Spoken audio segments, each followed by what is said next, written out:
हम लोग देखने वाले हैं हेटरोट्रॉपिक न्यूट्रिशन। ओके, तो हेटरोट्रॉपिक न्यूट्रिशन 3 तरह का होता है। ठीक है, क्या क्या है वो? एक है सेप्रोफाइटिक, दूसरा है पैरासाइटिक और तीसरा है होलोजोइक। ठीक है, अब देखो सेप्रोफाइटिक न्यूट्रिशन क्या होता है। इस तरह का मोड ऑफ न्यूट्रिशन में जो ऑर्गेनिज्म होता है वो सारा गला मरा है ना चीज़ों के ऊपर मतलब सर्वाइव करता है, उसको खा के सर्वाइव करता है। जो डेड और डिके हो चुका है, समझ में, मर गया है और गल रहा है, उसके ऊपर में ये क्या करता है? सर्वाइव करता है। समझ में आया ना? अब देखो इन लोग क्या करते हैं, ये ऑर्गेनिज्म, अच्छा एग्जांपल देख सकते हो, ये क्या हो सकता है? बैक्टीरिया हो सकता है और फंजाई हो सकता है। अब फंजाई में क्या क्या आएगा? देखो राइजोपस, राइजोपस जानते हो, ब्रेड का जो मोल्ड होता है, ब्रेड मोल्ड है ना, ब्रेड में देखना ऐसे ऐसे ऐसे करके कुछ रेशेदार चीज लग जाता है। अगर थोड़ा मॉइस्ट कंडीशन में उसको, है ना, मॉइस्ट एनवायरनमेंट में अगर ब्रेड है, कुछ दिन छोड़ दिया तो उसके ऊपर में देखना एक रेशेदार चीज लग जाता है ना, वो रेशेदार चीज क्या है? राइजोपस है या ब्रेड मोल्ड है। समझ गए? देखना उसके बाद वो खाने के लिए फिट नहीं रहता है। ठीक है, दूसरा हो गया तुम्हारा मशरूम्स, है ना, मशरूम देखे हो ना, तो ये मशरूम भी एक तरह का क्या है? एक तरह का फंगस है ना, ये फंजाई। और तीसरा क्या है? ईस्ट, है ना। ये सारे जो है वो सारे saprophytic mode of nutrition follow करते हैं, यानी ये सरे गले चीजों के ऊपर, है ना, उसको क्या करते हैं? देखो जो सरा गला हुआ चीज है उसके ऊपर एक्सटर्नली, है ना, ये बाहर से अंदर नहीं घुसते हैं, जो खाना उसके अंदर नहीं जाएंगे, उसके बाहर से ही कुछ एंजाइम छोड़ेंगे उसके ऊपर, है ना। एंजाइम्स क्या होता है? कुछ तरह का प्रोटीन्स होता है जो डाइजेशन में हेल्प करता है, यानी उसके ऊपर एंजाइम छोड़ेंगे। एंजाइम छोड़ने से क्या होगा? वो जो कॉम्प्लेक्स फूड था, है ना, जो भी प्लांट या एनिमल का जो भी जो रह गया ना, डेड डिके हो रहा है ना, उसके ऊपर जब छोड़ेगा ना तो सिंपल फॉर्म में वो टूट जाएगा। जब सिंपल फॉर्म में टूट जाएगा उसको एब्जॉर्ब कर लेंगे, समझ में, ले लेंगे उसके। क्यों? ये खुद ही बहुत छोटा है ना, ये सब तो खुद ही बहुत छोटा है, तो ये बॉडी के अंदर इन लोग कैसे ले सकता है? बाहर ही तोड़ तोड़ के सिंपल फॉर्म में कन्वर्ट कर लेगा, और जब सिंपल फॉर्म में हो जाएगा तो ये ले लेगा। समझ आ रहा है ना? तो इस तरीके से हम सेप्रोफाइटिक मोड ऑफ न्यूट्रिशन समझ गए। अब आते हैं पैरासाइटिक, पैरासाइट्स, है ना। पैरासाइट्स क्या होता है? जो दूसरे के ऊपर निर्भर रहता है। ये देखो, ये तो मरा सरा गला चीजों पे सर्वाइव कर रहा था ना, ये मरा सरा गला नहीं, ये जिंदा चीजों के ऊपर सर्वाइव करेगा। जिसके ऊपर सिर्फ सर्वाइव करेगा उसको क्या कहा जाएगा? होस्ट कहा जाएगा।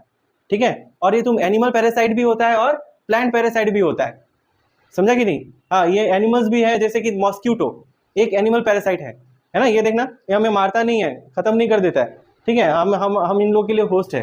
क्यों? हम मर जाएगा तो हम, देखो सारा काम हम करने वाला है, या जो भी होस्ट होगा वही करेगा सारा सारा, जो खाना पीना, फिर उसको एब्जॉर्ब करना, है ना, ब्लड में लाना, सब काम हम करेगा। और वो क्या आएगा? चुपके से आएगा और, है ना, मेरी नींद चुराएगा, है ना, और फिर सारी रात जगाएगा, है ना, मच्छरदानी जब तक नहीं लगाएगा, है ना। तो ये हो जाएगा कहानी। ठीक है, तो यहाँ मॉस्क्यूटो हो गया, हेडलिच, है ना।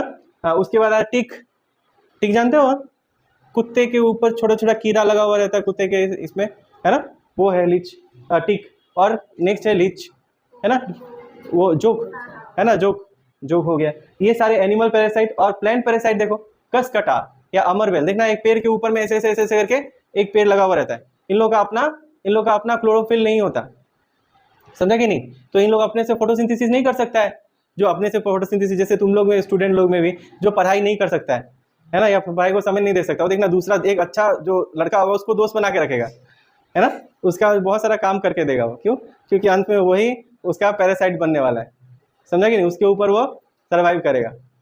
ठीक है, तो वैसा ही हो गया। तो इसको कसकटा याद रखना, ठीक है, या फिर अमरवेल। अब ये तो एक्सटर्नल हो गया।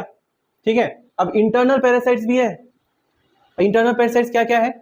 टैपवर्म, टैपवर्म जानते हो?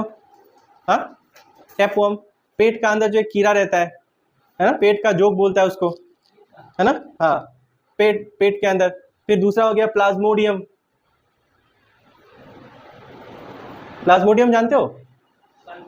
देखो, हम लोगों को डेंगू वगैरह जो हमें होता है, ये डेंगू नहीं, मलेरिया, मलेरिया होता है। तो कैसे होता है मलेरिया? हमें मॉस्क्यूटो आके काटता है और मलेरिया हो जाता है। और मॉस्क्यूटो तो हर समय काटता है, तो बोलेगा मॉस्क्यूटो वाला जो है मच्छर वो है, मतलब क्या होता है, मलेरिया वाला मच्छर है, उसने काटा होगा। मलेरिया वाला मच्छर कैसे बना, है ना? उसको क्या, उसका एक एजेंसी है क्या? मलेरिया वाले नहीं, ये एजेंसी में आ गया तो मलेरिया वाला मच्छर हो गया, तो तुम्हारा काम है मलेरिया फैलाना। ऐसा तो उन लोग मॉस्क्यूटो का एजेंसी तो नहीं होगा, है ना। तो उन लोग क्या करता है, कुछ कुछ मॉस्क्यूटो के पास प्लाज्मोडियम, नाम का माइक्रो ऑर्गेनिज्म आ जाता है उनके बॉडी में।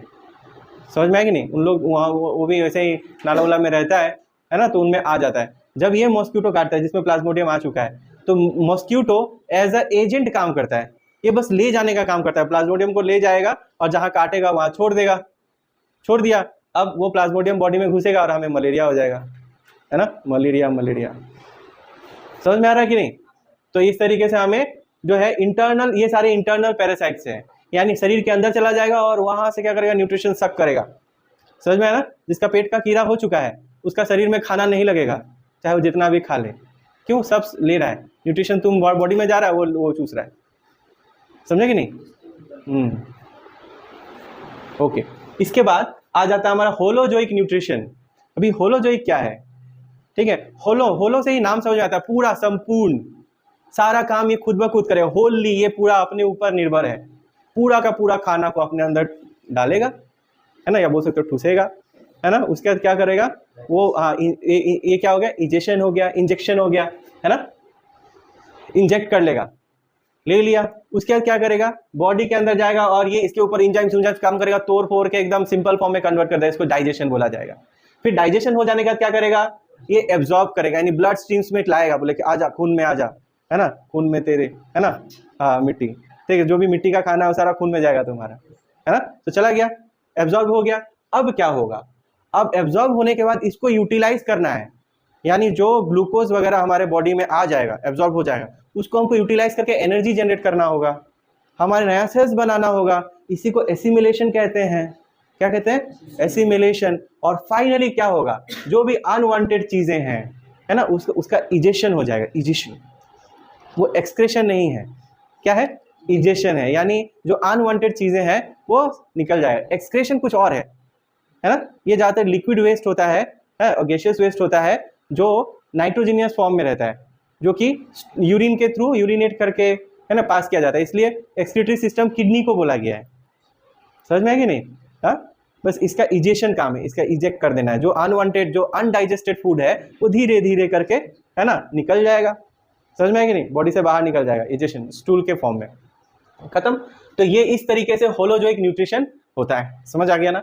अब दूसरा ये देखो, जो फूड है वो injected and digested and absorb completely inside the body, शरीर के अंदर जाता है और सारा काम शरीर के अंदर होता है, कोई बाहर उहर कुछ भी नहीं करेगा। ये सब बाहर करता था ना, बाहर कर लिया, तोड़ फोड़ करके फिर सिंपल फॉर्म में लेके आया, नहीं, सब अंदर होगा, सब अंदर जाएगा, सब अंदर होगा, A to Z अंदर होगा, कुछ भी बाहर नहीं होगा।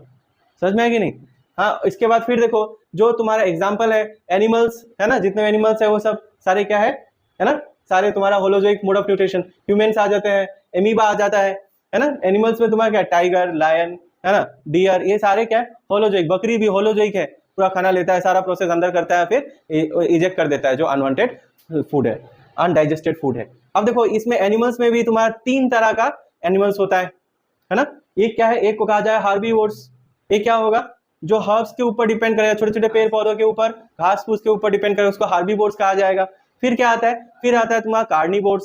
कार्निवोर्स क्या होता है, जो, है ना, हाँ, जो एनिमल्स के ऊपर डिपेंड करेगा, है ना, जैसे कि टाइगर, लायन, है ना, एकदम ही करके खा के चला जाएगा। उसके बाद आ जाता है ओमनीवोर्स। अब ओमनीवोर्स क्या है, जो दोनों प्लांट और एनिमल्स दोनों के ऊपर निर्भर करेगा, जैसे हम लोग, है ना, हम सब ओमनीवोर्स हैं, है ना, साग सब्जी भी खा लेंगे, है ना। आज बोले साग सब्जी अच्छा नहीं लग रहा, चिकन लाना चाहिए, चिकन भी खा लेंगे, है ना। तो हम लोग दोनों चीज़ ही खा सकते हैं, इसलिए हम लोग क्या है, ओमनी है ना, हाँ, मल्टी डायरेक्शनल है हम लोग। तो ये हो गया, ये समझ में आया हेटरोट्रॉपिक न्यूट्रिशन।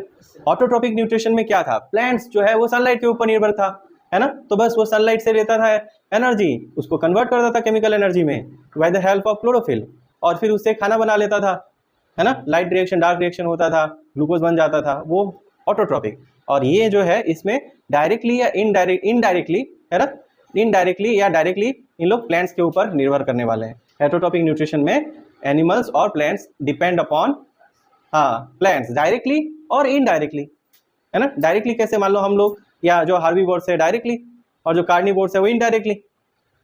बस हो गया, तो हमारा हेटरोट्रॉपिक मोड ऑफ न्यूट्रिशन खत्म हुआ, ठीक है।